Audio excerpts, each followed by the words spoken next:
Hola, sean bienvenidos a la segunda clase de electrotecnia, en la cual hablaremos sobre circuitos eléctricos. Continuaremos con el tema. Para continuar con el tema de circuitos, lo primero que tenemos que saber son las leyes que rigen a los circuitos, que son las leyes de Kirchhoff. En primer lugar, tenemos a la ley de corrientes de Kirchhoff, la cual se define como que la suma algebraica de las corrientes en un nodo es igual a 0, o lo que es lo mismo, la suma de las corrientes que entran en un nodo es igual a las corrientes que salen de él. Fíjense aquí, ¿qué es un nodo? Un nodo es la unión de dos o más cables. Entonces, en este caso, vienen 4 cables que se conectan en un punto donde las corrientes I2 e I3 están entrando a ese punto o nodo y las corrientes I1 e I4 están saliendo del nodo. Entonces, dijimos que la sumatoria de las corrientes que entran, que serían I2 más I3, es igual a la sumatoria de las corrientes que salen, que serían I1 más I4. Acá lo podemos ver.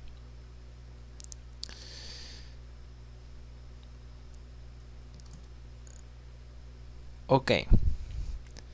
Eso con relación a la ley de corriente de Kirchhoff. Es una ley muy importante. Ahora pasemos a lo que es la ley de tensiones de Kirchhoff, que quiere decir que la sumatoria algebraica de todas las tensiones en un camino cerrado es igual a 0. Es decir, fíjense aquí, en este circuito que yo les pongo acá, donde B4 es el voltaje de la fuente, B1 es el voltaje de esta resistencia, B2 es el de la resistencia R2 y B3 es de la resistencia R3. Entonces, si yo sumo todos estos voltajes en un camino cerrado, eso sí, que sería el camino dado por A, B, C, D y A, sería igual a 0. ¿Cómo vamos a hacer eso? Bueno, vamos a ver brevemente dos ejemplos. En primer lugar, vamos a ver un ejemplo en el cual tenemos 3 resistencias conectadas una a continuación de la otra. ¿Cómo se trabaja eso? Bueno, fíjense aquí. Tenemos un voltaje de una fuente conectado a 3 resistencias conectadas una a continuación de la otra, que posteriormente vamos a ver que están conectadas en serie. Entonces, lo primero que tenemos que hacer es asignar una corriente. Normalmente se asigna en sentido horario, que es la que tenemos aquí en color rojo. Luego, recordando el convenio de los elementos pasivos, vamos a recordar un poquito.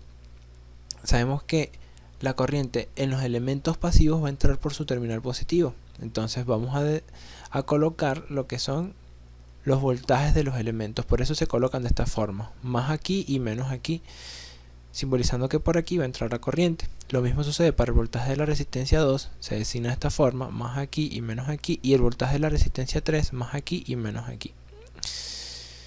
Ok, habiendo designado lo que es la corriente y los voltajes de cada uno de los elementos, vamos a recorrer la malla.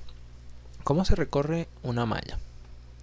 En primer lugar, eso es una regla memotécnica.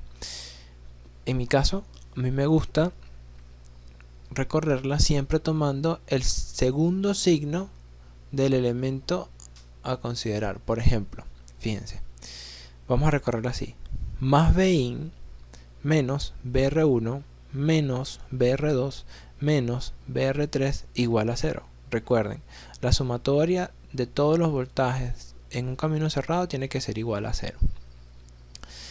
Y aquí tenemos nuestro recorrido de malla, nuestra ecuación de malla.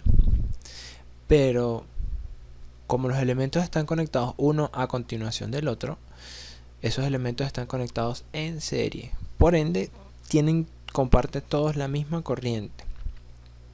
Aquí podemos observar lo que son la ley de Ohm, que lo vimos en la clase pasada, aplicada a cada una de las resistencias. Y podemos visualizar que las corrientes de cada una de las resistencias son iguales.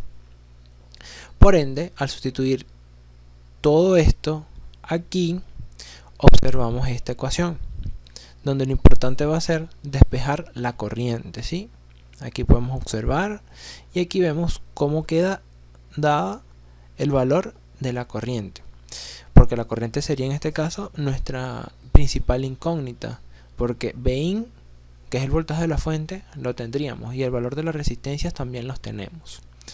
Por lo tanto, si a nosotros nos piden determinar el voltaje de cada una de las resistencias, lo que vamos a hacer es aplicar esta ley, la ley de Ohm, donde ya tenemos la corriente que la calculamos en este paso y la multiplicamos por la resistencia, en este caso R1, y tenemos el voltaje de R1. Lo mismo aplica para R2 y para R3. Esto es en el caso de un circuito serie. Ahora, ¿qué va a pasar con un circuito paralelo? Paralelo quiere decir que, o sea, cuando un elemento está conectado en paralelo con otro, es porque los dos terminales del elemento, o los terminales del elemento, de uno de los elementos, comparten los mismos terminales de otro de los elementos. Por lo menos fíjense aquí. La fuente tiene este terminal y este terminal. Y BR1 está conectado en paralelo con la fuente. ¿Por qué? Porque comparte este terminal de BR1 con el de la fuente y este terminal de BR1 con el de la fuente. Lo mismo aplica para el voltaje, para la resistencia 2, que comparte este terminal con la fuente y este terminal con la fuente, y la resistencia 3. Es decir, podemos ver que aquí en este circuito todos los elementos están conectados en paralelo. Entonces, ¿qué pasa? Bueno, vamos a, en primer lugar, decir que en un circuito de esta naturaleza, al estar todos en paralelo, recordando física 2, podemos ver que los voltajes son iguales. Por ende, el voltaje de la fuente va a ser igual al voltaje de las resistencias conectadas en paralelo. Ahora bien, lo que sí no va a ser igual van a ser las corrientes, porque aquí, aplicando la ley de corrientes de Kirchhoff, viene una corriente de la fuente y esta corriente va a llegar a este nodo y se va a dividir en dos corrientes, una corriente que viene hacia la resistencia 1 y una corriente que circula por este cable. Luego esta corriente, que llamamos I sub K, llega al nodo L y se va a dividir en dos corrientes, la que circula por la resistencia 2 y la que circula por la resistencia 3. Entonces, ¿cuál va a ser nuestra principal tarea? Hallar esas corrientes. En primer lugar, sabemos que los voltajes de las resistencias son los mismos al voltaje de la fuente. Entonces, vamos a plantear la siguiente ecuación. Esta que está aquí que les estoy señalando. Donde el voltaje de la resistencia 1 es igual al voltaje de la fuente o igual al producto de la corriente de la resistencia 1 por la resistencia 1. Lo mismo aplica para la resistencia 2 y para la resistencia 3. Donde, ¿qué vamos a hacer? Bueno, a partir de esta expresión que está acá, vamos a despejar. Si esto está multiplicando a I1, lo vamos a pasar a dividir. Y nos da que la corriente I1 es esta que está aquí. Lo mismo aplicamos para I2 y para I3. Y bingo, tenemos las corrientes de la resistencia 1, 2 y 3. Ahora, ¿qué hacemos en el caso de la corriente de la fuente? Es importante mencionar que el único dato que tenemos de la fuente es el voltaje de la fuente. Y recuérdense que al ser una fuente ideal, ella va a entregar la corriente que nosotros le pidamos, no importa. Pero entonces tenemos que determinar esa corriente. ¿Cómo lo vamos a hacer? Bueno, fíjense aquí. Vamos a aplicar ley de corrientes de Kirchhoff. En primer lugar vamos a analizar el nodo L, donde la corriente que entra, que sería I sub K, es igual a la sumatoria de las corrientes que salen, es igual a I sub 2 más I sub 3. Fíjense aquí. Entonces aquí tenemos I sub K en función de los datos que ya tenemos. Ok, y si vemos el nodo K, la corriente que entra, que es la corriente de la fuente, es igual a la sumatoria de la corriente I1 más IK. Aquí lo tenemos. Entonces, IK, que es esta que está aquí, la sustituimos. I1 es esta que está aquí. Y luego todo lo tenemos en función de los datos. ¿Ok? Esta es una forma, aplicando ley de corrientes de Kirchhoff y la ley de Ohm. Otra forma en la que podemos ver este ejemplo es así. Fíjense aquí. Vamos a designar o vamos a asignar corrientes de malla a cada una de las mallas que tenemos aquí. Si tenemos tres mallas, fíjense, una aquí, otra aquí y otra aquí, tenemos que asignar tres corrientes de malla, donde la corriente de la fuente es esta que está aquí y Pero ¿qué pasa con las demás? Se sigue aplicando el hecho de que el voltaje de la resistencia es igual al voltaje de la fuente, porque siguen conectadas en paralelo con la fuente. Y tenemos que, por supuesto, IR1 es el voltaje de la fuente entre la resistencia, IR2 es el voltaje de la fuente entre la resistencia 2, e IR3 es el voltaje de la resistencia 3, el voltaje de la fuente entre la resistencia 3. Ajá. Pero, según las corrientes de las resistencias, ¿qué pasa? Y de las corrientes asignadas, ¿qué sucede? ¿Quién es IR1? Fíjense aquí. Tenemos, en primer lugar, la resistencia 1. Vamos a ver qué sucede. Fíjense. Y en este caso viene bajando, es decir, entrando por el terminal positivo de la resistencia 1. A, o sea, la corriente A, viene así en este sentido, es decir, entrando por el terminal negativo. Es decir, lo vemos de esta forma. Repito. La corriente de la fuente que asignamos este sentido lo recorre así y entra por el terminal positivo de la resistencia 1. Ahora, IA o corriente A recorre la malla en este sentido y estaría entrando por el terminal negativo de la fuente, tal como lo vemos aquí. Entonces, ¿quién es IR1? IR1 va a ser I, el que entra por el terminal positivo, menos IA, la que entra por el terminal negativo. Lo mismo sucede para IR2. Fíjense aquí. En IR2 está influenciada por la corriente IA y por la corriente IB. En el caso de IA recorre la malla en este sentido y está entrando por el terminal positivo de R2. Y la corriente B recorre la malla en este sentido y está entrando por el terminal negativo de la resistencia 2, tal como lo vemos aquí. Entonces IR2 sería IA menos IB. Y bueno, por último, la resistencia R3 es recorrida solo por la influencia de la corriente IB, es decir, que la corriente de la resistencia R3 es igual a IB. Entonces, ¿qué vamos a hacer? Bueno, vamos a comenzar a sustituir en estas ecuaciones que están acá. Fíjense. Ya sabemos que IR3 es igual a IB. Y si despejamos de aquí, de esta expresión, IA va a ser IR2 más IB. Paso esto para el otro lado. E IR2 ya la tenemos porque es el voltaje de la fuente entre la resistencia R2. Y luego, por ende, nos venimos a esta ecuación y despejamos I, que es la corriente de la fuente. Pasaría IA sumando, IA ya la tenemos, está aquí despejada, y la sustituimos en esta ecuación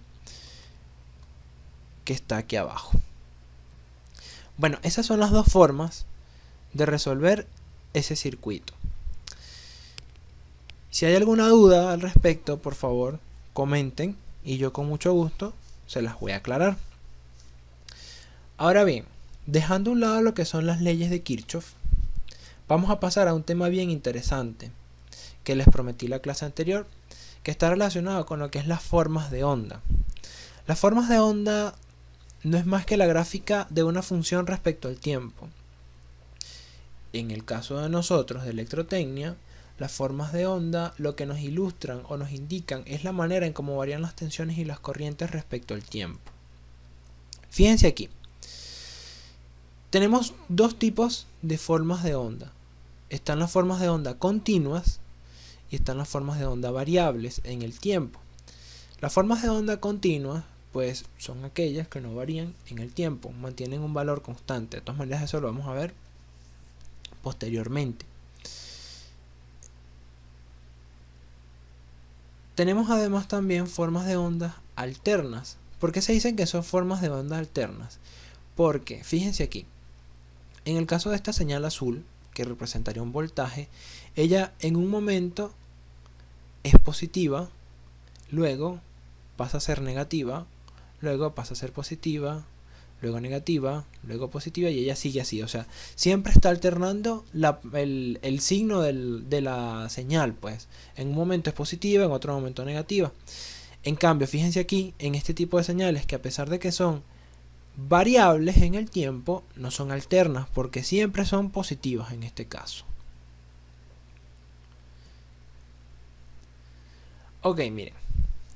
Existen ondas o señales periódicas que son aquellas cuyo valor en un instante es igual a un valor en otro instante mucho más adelante.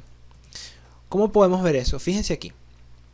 Esto es una señal periódica y alterna y variable, donde en este caso tenemos el caso de que el valor en este punto o en este instante de tiempo es igual al valor en este instante de tiempo y es igual al valor en este instante de tiempo. Es decir, sus valores son iguales luego de ciertos instantes de tiempo y tienen comportamiento iguales cada cierto instante de tiempo.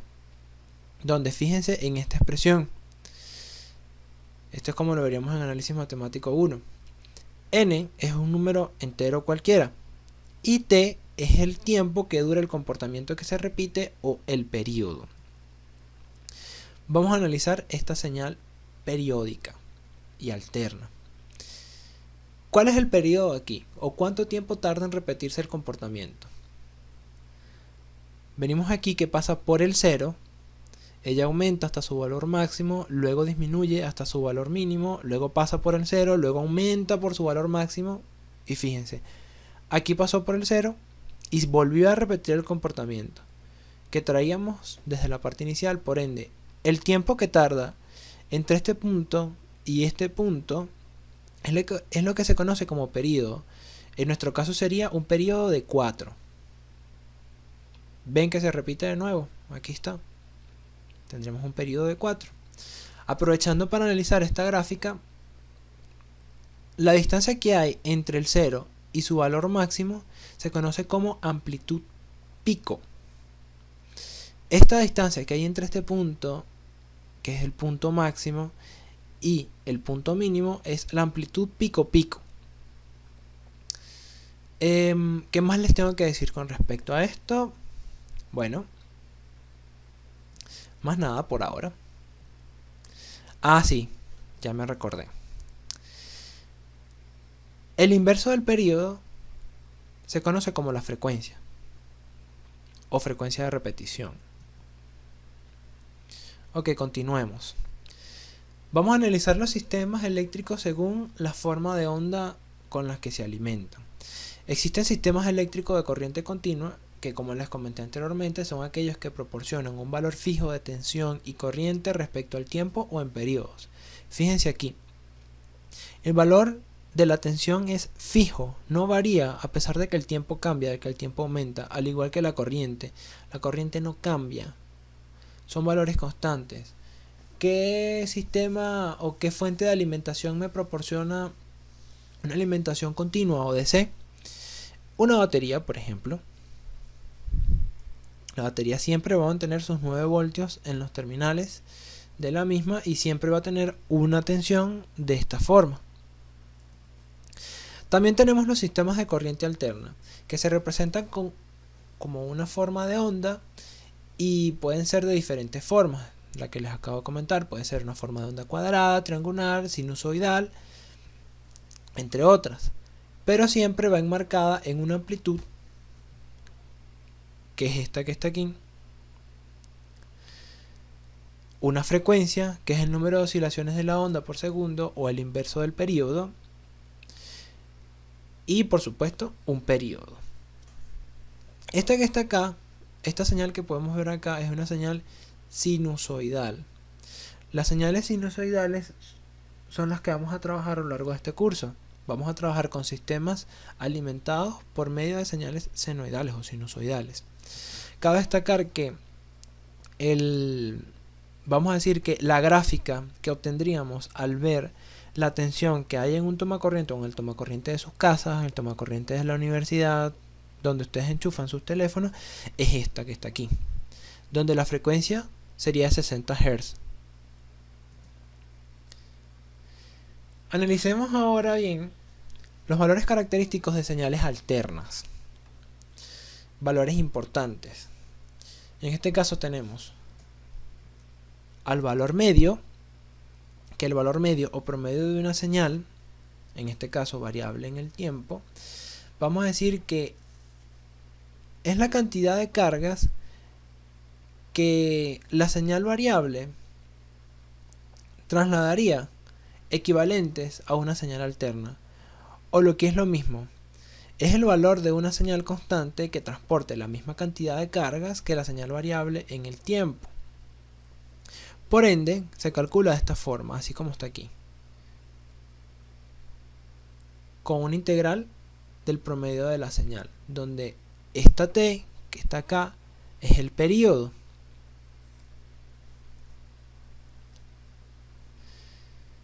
Por ejemplo, fíjense aquí en esta señal, una señal senoidal. ¿Cuánto sería el valor promedio de una señal senoidal? Si dijimos que el valor promedio como tal es el valor que una señal constante debería tener para transportar la misma cantidad de cargas que la señal continua, fíjense, esta señal senoidal en este periodo o en este instante de tiempo de 2 transporta cantidad de cargas, n cantidad de cargas positivas, pero en el instante de tiempo de 2 a 4 transporta cantidad de cargas negativas y en la misma proporción. Entonces aquí transporta una cantidad de cargas positivas, vamos a decir, no sé, 8 por ejemplo, y aquí transporta cantidad de cargas negativas 8. Entonces en promedio el valor promedio de esta señal sería de 0, porque transporta la misma cantidad de cargas positivas que negativas en un periodo de tiempo. Por eso es que se utiliza la integral de la señal entre el periodo de tiempo. Ahora, tenemos el valor eficaz. El valor eficaz o el valor RMS de una señal es el valor que tendría dicha señal, es el valor que tendría una señal constante que fuese capaz de entregar la misma cantidad de energía en el mismo lapso de tiempo que la señal alterna.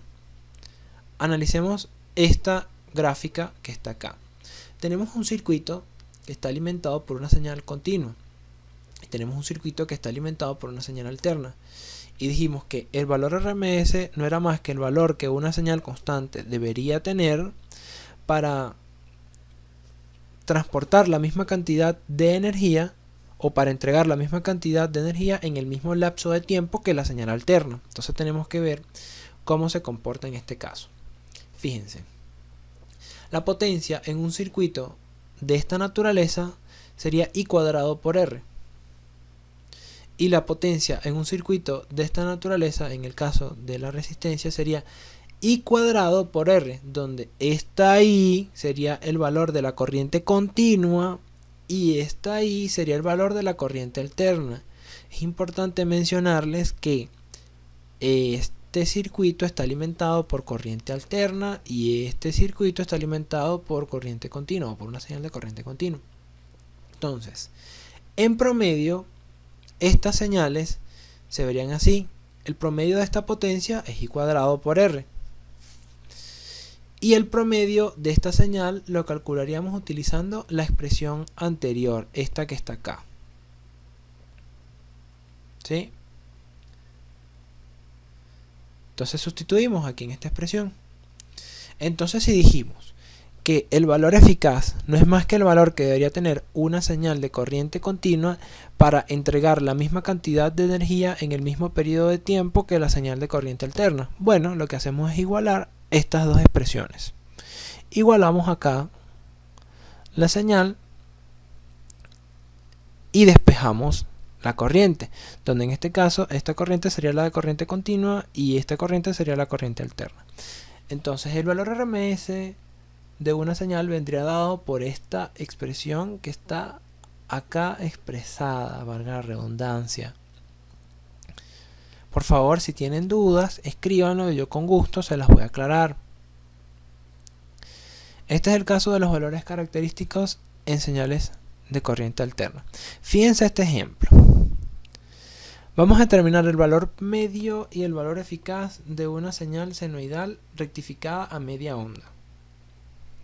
Lo que quiere decir rectificado es que siempre la señal va a ser positiva, o sea, pasó por un proceso por medio de electrónica y entonces ahora la señal va a pasar a ser solo positiva, dependiendo cómo se rectifique. Pues en este caso se rectificó para que la señal sea solo positiva, donde podemos ver la señal por tramos con esta expresión matemática, donde entre 0 y la mitad del periodo la señal va a tener el valor de A seno de omega t, y entre la mitad del periodo y el periodo completo la señal va a tener el valor de 0. ¿Cómo vemos eso? El valor promedio lo calculamos, por supuesto, con la integral anteriormente mencionada. 1 entre el periodo de la integral entre 0 al medio periodo de A por seno de omega t por el diferencial de t, más la integral entre el medio periodo y el periodo completo de 0. O sea, vamos a calcular la integral de la señal en un periodo completo. Lo que pasa es que aquí la dividimos en dos tramos. Entonces aplicamos la matemática concerniente y nos da que el valor promedio de esta señal es A entre pi.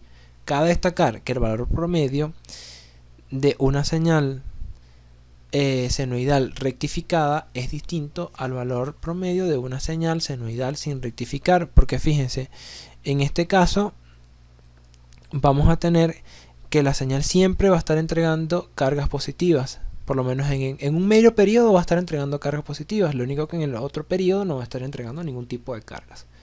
En cambio, en la señal senoidal no rectificada va a entregar la misma cantidad de cargas en el periodo, la primera mitad del periodo, y la misma cantidad de cargas negativas en la segunda mitad del periodo. Ahora, ¿cómo calculamos el valor eficaz? Lo vamos a calcular de esta forma. El valor eficaz de la señal al cuadrado es igual a 1 entre t por la integral de la señal al cuadrado. En este caso tenemos que dividir la integral en dos periodos, ¿sí? En dos tramos, donde el medio periodo está correspondido a este valor, que sería A por seno de omega t, pero todo eso elevado al cuadrado, más en la segunda mitad del periodo tendríamos el valor de la señal en ese tramo, que sería 0. Entonces luego resolvemos esta expresión que está acá, integramos tal como lo hicimos aquí, evaluamos los límites de la integral y podemos ver que el valor promedio, tenemos que sacarle la raíz a esto, nos da A entre 2. Perdón, el valor eficaz. A entre 2 sería el valor que debería tener una señal de corriente alterna para entregar la misma cantidad de energía que esta señal en este periodo de tiempo. ¿Ok? Repito, si tienen alguna duda, por favor, no duden en consultar.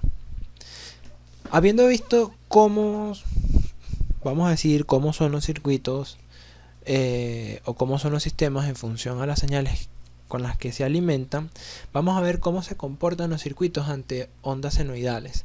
En este caso, vamos a comenzar con los circuitos netamente resistivos, un circuito de esta forma, donde podemos apreciar que el valor o la señal del voltaje está en rojo y la señal de la corriente está en azul. Lo que podemos ver según esta expresión matemática es que el voltaje viene dado por Vp seno de omega t y la corriente la vamos a determinar en función a la ley de Ohm, que está aquí. Es decir que si según esto que está aquí, si el voltaje es de naturaleza senoidal, la corriente también lo va a hacer, porque lo único que los cambia es una constante de proporcionalidad. Y de paso van a estar en fase. Ya vamos a ver lo que significa que es en fase. Lo que significa que es en fase es que estas señales comienzan las dos en el mismo punto, las dos son máximas en el mismo punto, pasan por 0 en el mismo punto, son mínimas en el mismo punto, o sea, prácticamente van haciendo el recorrido todas las dos iguales, van haciendo el mismo recorrido igual. No necesariamente tienen que ser las dos señales iguales, ¿sí? Porque en este caso la corriente y el voltaje se tasan en escalas distintas, ¿sí? Pero como valor característico, cuando una señal senoidal alimenta una resistencia, se puede observar que la tensión y la corriente están en fase. ¿Sí? Eso es lo que quiere decir que están en fase. Pasemos al inductor. En el inductor, pues, el voltaje viene dado con esta señal roja y la corriente viene dado con esta señal azul. Fíjense aquí, el valor de la tensión del inductor viene dado por Vp seno de omega t. Recordemos la ley de Faraday, donde el valor de la tensión es igual a la autoinductancia por la derivada de la corriente en el tiempo. O, si despejamos la corriente, viene dado por la integral de la tensión dividido entre la autoinductancia. Cuando nosotros integremos o derivemos, lo que estamos haciendo es desplazando las señales en el tiempo. En este caso, como estamos integrando la tensión para hallar la corriente va a estar desplazada en el tiempo 90 grados, ¿sí? O medio periodo, pues. Medio periodo en este caso, fíjense. Aquí lo podemos ver de forma más tangible, donde luego de que tenemos la integral nos da esta señal, y luego de que cambiamos el coseno por el seno para ver qué tanto tiempo están desplazados, vemos que, fíjense la diferencia entre la corriente y la tensión. Está desplazada la corriente en 90 grados con respecto a la tensión. Están desfasados. ¿Por qué? ¿Por qué digo que están desfasados? Porque el voltaje arranca primero y luego, medio periodo después, arranca la corriente. El voltaje pasa primero por su punto máximo y medio periodo después es que la corriente pasa por su punto máximo.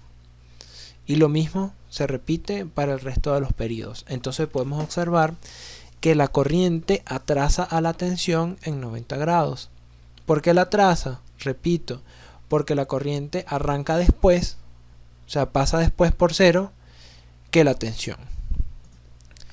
Vamos a ver en el caso del capacitor. En el caso del capacitor, pues podemos apreciar que el voltaje en terminales del capacitor es este que está aquí, Vp seno de omega t, el cual está en rojo. Si nosotros aplicamos la fórmula que vimos en la clase anterior,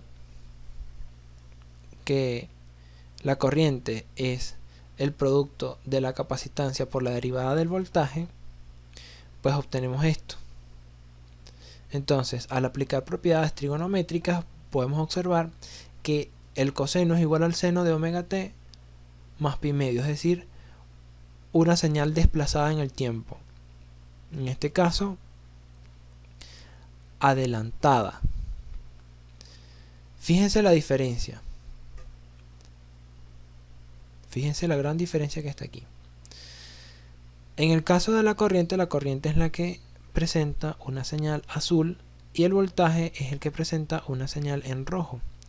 La corriente está adelantando a la tensión en 90 grados. ¿Por qué la está adelantando? Porque fíjense, ella pasa primero por cero que la tensión. La corriente es máximo primero que la tensión y es mínimo primero que la tensión. O sea, siempre va a estar 90 grados adelantada que la tensión. Y eso pasa cuando nosotros derivamos las señales. ¿Se recuerdan lo que les dije? Cuando nosotros pues integramos o derivamos una señal, lo que estamos haciendo es desplazándola en el tiempo. En el caso de una derivada, fíjense que la corriente fue obtenida por medio de una derivada, lo que estamos haciendo es adelantándola. Y en el caso de una integral, lo que estamos haciendo es atrasándola. Fíjense aquí. En caso de un inductor, cuando nosotros obtuvimos la corriente por medio de una integral, lo que hicimos fue atrasarlo en el tiempo. Integrar, atrasar. En el caso de la corriente, como nosotros la obtuvimos por medio de una derivada, lo que estamos haciéndolo es adelantándola respecto a la señal que estamos derivando. Son reglas mnemotécnicas básicamente que cuando practiquemos pues vamos a aprender mucho mejor. Bien, repito, si tienen alguna duda escriban, no hay problema. Y ahora pues vamos a pasar a lo que es la parte interesante de la materia, con lo que vamos a trabajar de ahora en adelante, que son los fasores. Se llama fasor a un vector que gira en sentido contrario a las agujas del reloj, con una velocidad constante. Esa velocidad se llama velocidad angular, se representa con la letra omega, y los fasores como tal representan a las tensiones y corrientes. Para ondas periódicas con omega constante, es decir, con velocidad angular constante, el fasor representa ondas senoidales. Fíjense en estos esquemitas bien interesantes que tenemos aquí. En estos esquemas, aquí, en primer lugar, les presento lo que es un fasor. Un fasor no es más que un vector. Un vector que se representa en un plano complejo. Un plano complejo donde este que está aquí es el eje real y este que está aquí es el eje imaginario. El fasor, como dijimos, gira a una velocidad angular constante en sentido antihorario, y la velocidad angular, para que sepan, es igual a 2pi por la frecuencia de la señal, o 2pi entre el periodo de la señal, porque la frecuencia es el inverso del periodo. Fíjense, un fasor no es más que la representación de una señal senoidal en el plano complejo. Un fasor va a tener parte real y parte imaginaria. Se puede expresar como un número complejo, donde esto que está acá es un número complejo, donde A es la parte real y B es la parte imaginaria. La parte imaginaria siempre va acompañada por el operador complejo J, siempre. La parte real no es más que la proyección del fasor en el eje real, y la parte imaginaria no es más que la proyección del fasor en el eje imaginario.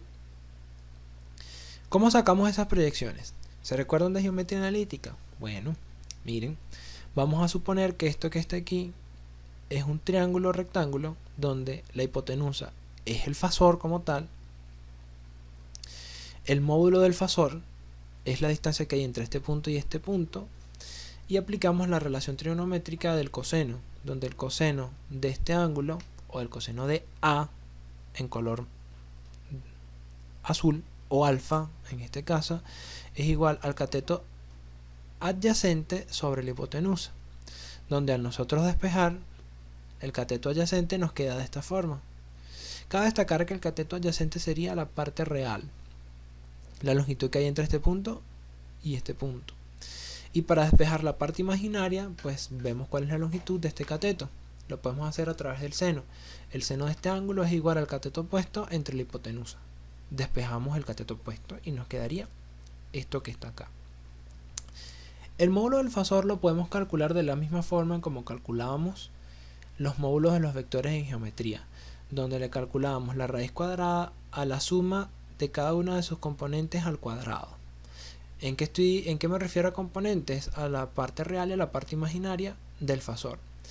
Y esto me va a representar lo que se conoce como el valor RMS de la señal. Bueno, la fase del fasor, esto que está aquí, este ángulo que va entre este punto y este punto, se conoce como fase. Yo la voy a calcular aplicando trigonometría. El arco tangente del cateto opuesto entre el cateto adyacente. Cuando tenemos dos fasores, lo podemos ver de esta manera, donde el fasor 1 tiene un ángulo o una fase alfa y el fasor 2 tiene un ángulo o una fase beta. Estas son dos señales que tienen la misma frecuencia y que giran a la misma velocidad, por ende, en el plano complejo, donde la señal 1, que es la que está en azul, viene representada como A más JB, y la señal 2, que está en verde, viene representada como C más JD. Es importante mencionarles que un fasor se puede representar como un número complejo en forma rectangular o como un número complejo en forma polar. Los números complejos en forma rectangular, pues como les comenté anteriormente, tienen una parte real y una parte imaginaria, acompañando a la parte imaginaria al operador complejo. Y los números complejos en forma polar, que es esta que está aquí, vienen expresados como un módulo, que sería el módulo del fasor, y un ángulo, que sería la fase del fasor. Ya vimos en la parte anterior aquí, por si no recuerdan, cómo se calcula el módulo del fasor y el ángulo del fasor. En caso de que se los den así, pues, en forma rectangular. Ok, dijimos que un fasor no era más que un vector giratorio y representaba una señal senoidal. Este vector giratorio, este vectorcito, va a estar girando en un círculo de amplitud, de diámetro equivalente a la amplitud pico-pico de la señal, o de radio, que es la distancia que entre el centro hasta el extremo de la circunferencia, equivalente a la amplitud pico o al valor pico de la señal senoidal que queremos representar. Entonces fíjense, en el primer instante de tiempo tenemos este valor de la señal en el tiempo. El fasor va a tener o va a estar en esta posición. En el segundo instante de tiempo, el fasor va a estar en esta posición porque la señal aumentó.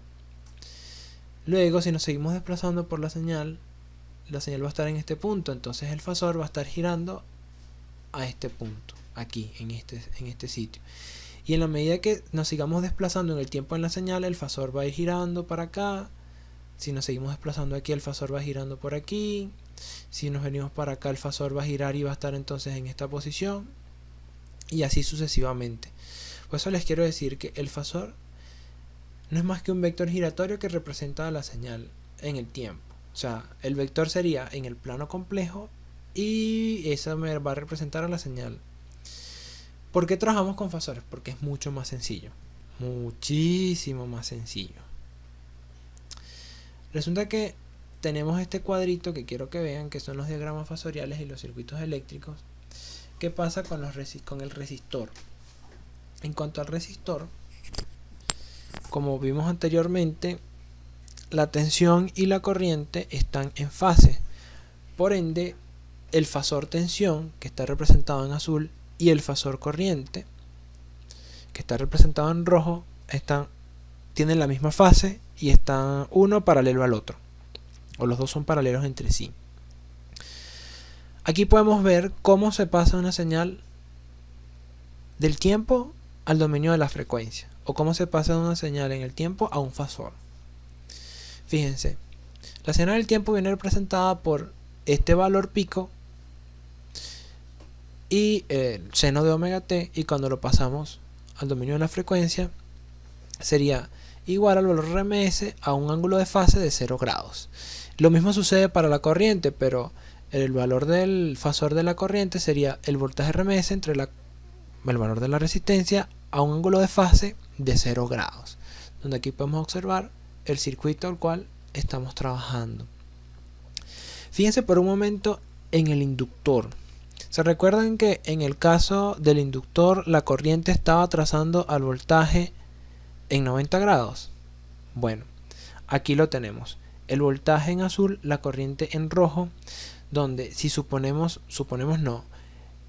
si decimos que el plano o los fasores están girando en un plano complejo en esta dirección, es decir, en sentido antihorario, pasaría primero el voltaje por el cero o por el eje real y luego pasaría la corriente por el eje real.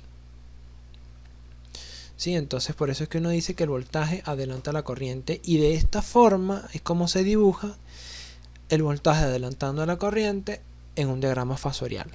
Bueno, es importante mencionarles que esto se conoce como diagrama fasorial. Fíjense acá por un momento. El valor de la tensión en el dominio del tiempo es este que está aquí, Vp por el seno de omega t. Si nosotros lo pasamos al dominio de la frecuencia o a fasor, sería igual al voltaje RMS a un ángulo de fase de 0 grados. Ahora, con respecto a la corriente, el valor en el tiempo de la corriente es Vp entre omega L por el seno de omega t menos pi medio, menos 90 grados. Es decir, es la misma señal senoidal del voltaje, pero atrasada a 90 grados. Entonces, este ángulo de fase tenemos que tener muy pendientes. ¿Por qué? Porque es el que voy a utilizar yo en la fase del fasor. Voy a utilizar el mismo valor RMS que la señal en el tiempo, pero con un ángulo de fase de menos 90, atrasando al fasor tensión. Fíjense la diferencia. En el caso de la tensión, el fasor tiene un ángulo de fase de 0 grados, pero en el caso de la corriente, tiene el fasor un ángulo de fase de menos 90 grados. ¿Por qué menos 90? Porque cuando yo mido en sentido antihorario, el ángulo que hay entre este punto y este punto, por ejemplo, como lo estoy midiendo en sentido antihorario, es positivo, sería 90 grados. Pero en el caso que a nosotros nos concierne, que sería el ángulo que hay entre este punto y este punto, si nosotros nos vamos barriéndolo por la distancia más corta, que es el sentido, sería siguiendo un sentido horario. Cuando nosotros barremos en sentido horario un ángulo, lo estamos barriendo en sentido negativo o con signo negativo. Por ende, ya sabemos que la distancia entre este punto o entre este eje y este eje es 90 grados, pero tenemos que ponerle el signo correcto porque lo estamos barriendo en sentido horario. Es lo mismo que nosotros dijéramos si lo barremos por afuera, es decir, en sentido antihorario, por aquí, tendríamos un ángulo de 270 grados. Es lo mismo que nosotros al fasor corriente, en vez de ponerle menos 90, le pongamos más 270. Que ahí es mucho más evidente que la tensión adelantaría la corriente. Pero bueno, o sea, es cuestión de cómo ustedes lo entiendan mejor. Por último, tenemos el diagrama fasorial de lo que sucede en un capacitor con un circuito de esta naturaleza, donde el voltaje del capacitor está en azul y la corriente está en rojo. Podemos ver aquí a simple vista que el voltaje del capacitor atrasa a la corriente en 90 grados. ¿Por qué la atrasa? Fíjense, les vuelvo a explicar. Si nosotros ponemos a girar este diagrama fasorial, lo que pasa es que el diagrama fasorial es una foto en un instante de tiempo de cómo están los fasores. Si este diagrama fasorial sigue girando, primero va a pasar por 0 la corriente y luego pasaría por 0 la tensión. Por eso es que digo que la corriente adelanta la tensión en 90 grados, o lo que es lo mismo, el voltaje atrasa a la corriente en 90 grados. Y aquí están las expresiones matemáticas, donde en el tiempo el voltaje viene dado por esta expresión, un seno de omega t multiplicado por un valor pico, y en el dominio de la frecuencia el fasor voltaje viene dado por el valor RMS, o sería el módulo del fasor, a un ángulo de fase de 0 grados. Lo propio sucede para la corriente, donde el valor pico de la señal corriente viene dado por esta expresión que está aquí, por el seno de omega t más pi medio, es decir, la misma señal senoidal del voltaje, pero adelantada 90 grados. Y este sería nuestro ángulo de fase, que lo vamos a poner en el ángulo de fase del fasor, donde este que está aquí es el fasor corriente.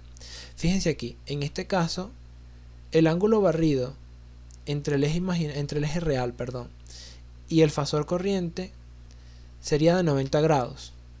Muy similar al caso anterior, pero en este caso lo estamos barriendo en sentido antihorario. Por ello, es que el ángulo lo colocamos acá positivo. Ahora, si nosotros lo barriéramos en este sentido, en sentido horario, serían 90, 180, 270 grados, pero negativos. Menos 270 porque lo estoy barriendo en este sentido. O sea, es importante que ustedes tengan eso pendiente. Que si barren un ángulo en este sentido, es positivo, y si lo barren en este sentido, es negativo. Entonces, en conclusión, tenemos que en el resistor el voltaje, el fasor voltaje y el fasor corriente están en fase, son paralelos uno con respecto al otro. En el inductor, el fasor voltaje y el fasor corriente están desfasados 90 grados, donde el voltaje adelanta a la corriente. Y en el capacitor, el fasor voltaje y el fasor corriente están desfasados en 90 grados, donde la corriente es la que adelanta al voltaje. Ok. Pasemos a lo que son vamos a trabajar a partir de ahora con impedancias. Es decir, las resistencias, las capacitancias y las inductancias ya no lo vamos a ver como, o sea, las vamos a seguir viendo como capacitores, pero para trabajarlos en forma circuital vamos a trabajarlo en forma de impedancia. que la impedancia no es más que la relación entre la tensión y la corriente del elemento o de un circuito. ¿Cómo se representa una impedancia? Con una cajita que está aquí, así. La ecuación de la impedancia es esta. La impedancia es igual al fasor voltaje entre el fasor corriente. Le escribo aquí esta flechita como para diferenciarlos, ¿sí? Y la unidad de la impedancia son los ohmios. Cabe destacar que la impedancia va a tener un módulo y un ángulo. Ya vamos a ver qué sucede con ello. Fíjense aquí, en el caso de una resistencia, la impedancia del resistor viene dada por esta expresión que está aquí. Fasor voltaje entre fasor corriente, donde aquí tenemos el fasor voltaje y el fasor corriente. Y nos da que la impedancia del resistor es igual a la resistencia a un ángulo de fase de 0 grados. Es decir, todo está sobre el eje real. En el caso del inductor, tenemos que el voltaje del inductor en fasor es el valor RMS a un ángulo de 0 grados y la corriente del inductor en fasor es el valor RMS entre omega L a un ángulo de menos 90 grados. Entonces, si nosotros dividimos esto entre esto, que lo tenemos acá, tendríamos que la impedancia sería igual a omega L a un ángulo de 90 grados. Es decir, netamente sobre el eje imaginario. Así. Apuntando en sentido positivo del eje. O lo que es lo mismo, J omega L.